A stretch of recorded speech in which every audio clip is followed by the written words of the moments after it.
Okay, good morning students. Now in this video I'm going to discuss regarding the next your topic of your computer, that is data types.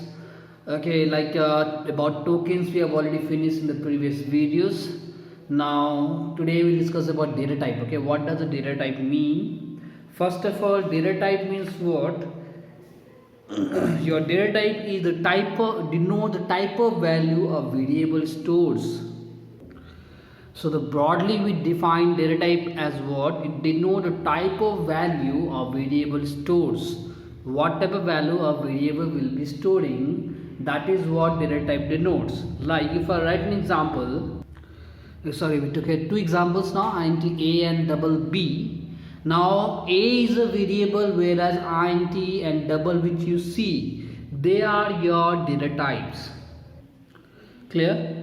A and B are your variables, and here int, double, they all are data type. Even in other example, if we take char variable, or if take a string variable. Clear? So all these are data type. Int, double, char, string, these all are data type. And whereas a, b and x, whatever we have used here, they all are variables. Okay, clear? We know variables are named due to memories whose values can change. So here the data type means what? Here data type of a variable is denotes what type of value a variable will be storing. Like say when I say int, you know that int will store whole number. Double b, if I want to store 5, okay, then I have to store in a. Okay, so I wrote a equals to 5. It means a value can store a whole number value. So that is what a data type will be telling you, that it can store whole number values. So in a I have stored 5. Also I changed down below string, I wrote p. Okay, now all these are like b can store decimal values, x can store character values, and p can store your group of alphabets. Clear all of you? So what you understand from here, that in each type, data type will be denoting your the value which a variable can store. Okay, when I say int, a variable is of data type int, it means it can store whole number values. Since b is a double, so it will store decimal values. Since x is a character value, it can store a single alphabet character value. And since p is a string, it can store a group of alphabets. Clear? Understood? So this is what a data type means. It denotes the type of value a variable stores. Clear? Now this data types are categorized into two broad categories, that are primitive and non-primitive data types. So we'll be writing the difference between them, primitive and non-primitive. Before that, just a broad category regarding it, what it means. Primitive data types, we have two types in primitive, that is numeric or non-numeric. If you are entering number values in primitive, like say integer or floating numbers, floating means decimal numbers. Non-numeric means there can be characters or boolean. String doesn't come under primitive. Okay, string is a non-primitive data type. So classes and arrays comes under a non-primitive data type, like string or even math class. All those are classes which comes under your non-primitive data types. Clear? So there are two types of two broad categories of data types, that are your primitive data type and non-primitive data type. Clear? Now what is the difference between them, that we'll be seeing now. Okay, the difference between primitive and non-primitive data type. Number one, first key difference between primitive and non-primitive is that primitive data types are independent of other data type, whereas non-primitive data types are dependent upon primitive data type. Okay, so this is the first key difference between them. They are independent. Primitive data types are independent of other data types. Clear? Okay, whereas non-primitive data types are dependent upon primitive data. They are grouped by the help of primitive data types. Okay, like class is a collection of different kinds of data type, no? So that is why it is called a non-primitive data type. Remember one question I had given you, class is called an abstract data type or as a composite data type. This is the other name for a non-primitive data types. Clear? So that is why they are dependent upon primitive data type. Non-primitive data types are dependent upon primitive data types, whereas primitive data types are independent of other data type. Clear? The second point is the other names. The second point, primitive data types, other names are what? Basic data types, system defined data type, predefined data type. Different names are there of primitive data types. So you can see here different names are there. They are also known as system defined, predefined, or basic data type. Different names of primitive data types we have. Okay. Now for non-primitive data type, other names are what? As you know, one name composite data type already learned, and abstract data type also I think you have heard. So other names for your non-primitive data types are clear. So they are the other name, abstract or composite data type. Okay, clear. So these are the key differences. Now examples, as you know, examples what you can write: integer or floating character and boolean comes under primitive, and classes and arrays comes under your non-primitive data type. So there are the classes and arrays are examples of non-primitive, whereas your int, float, double, char, boolean, etc.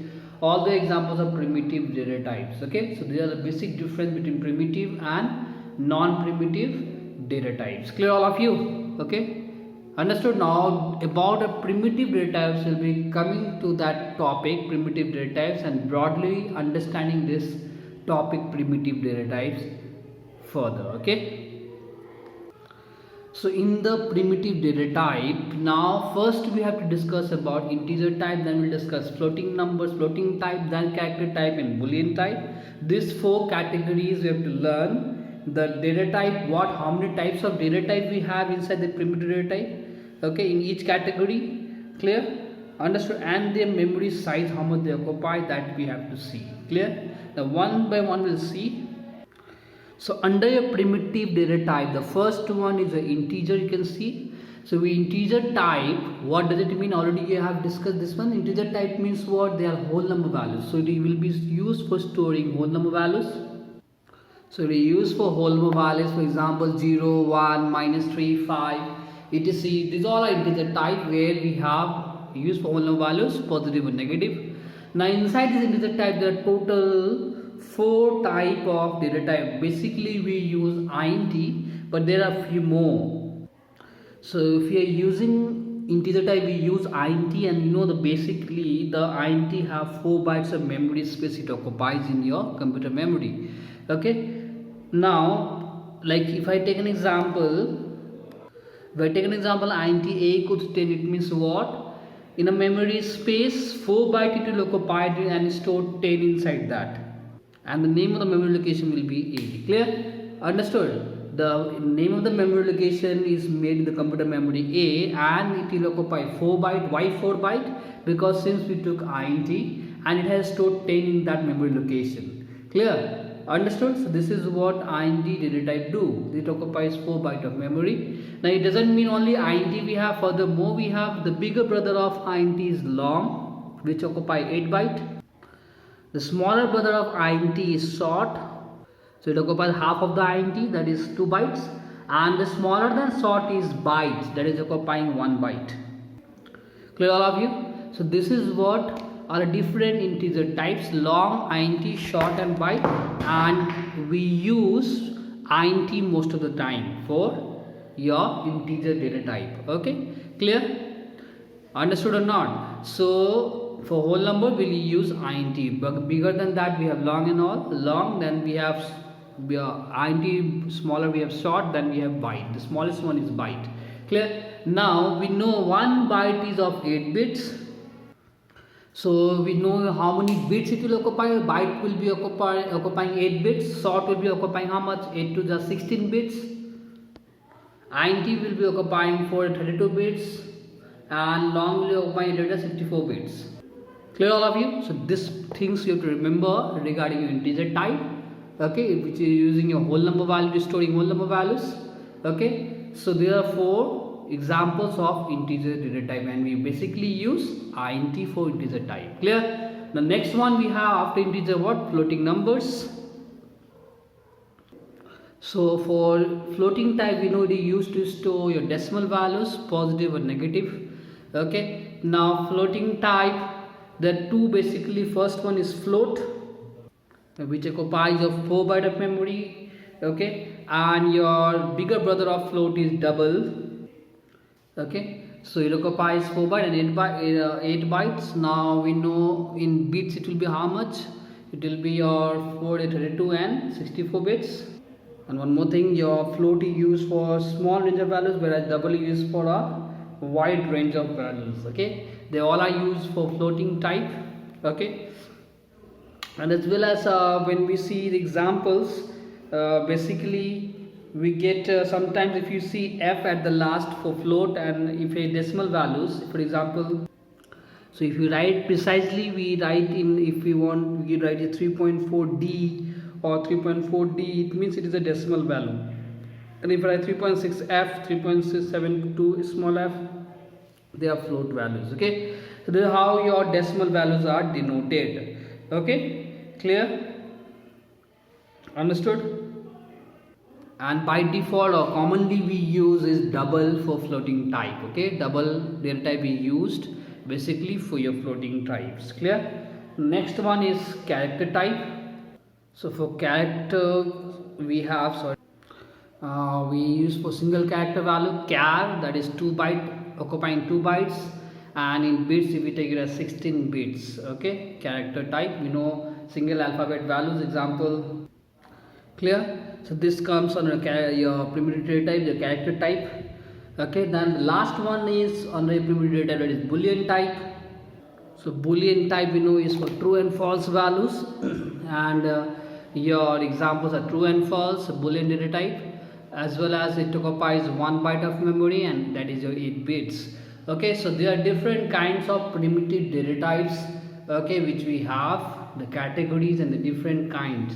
So for integer we use int, for floating type we use double, for character we use char, and for boolean we use boolean. Clear? And the last one, which about string, comes under non-primitive types, is a group of characters which comes under non-primitive types.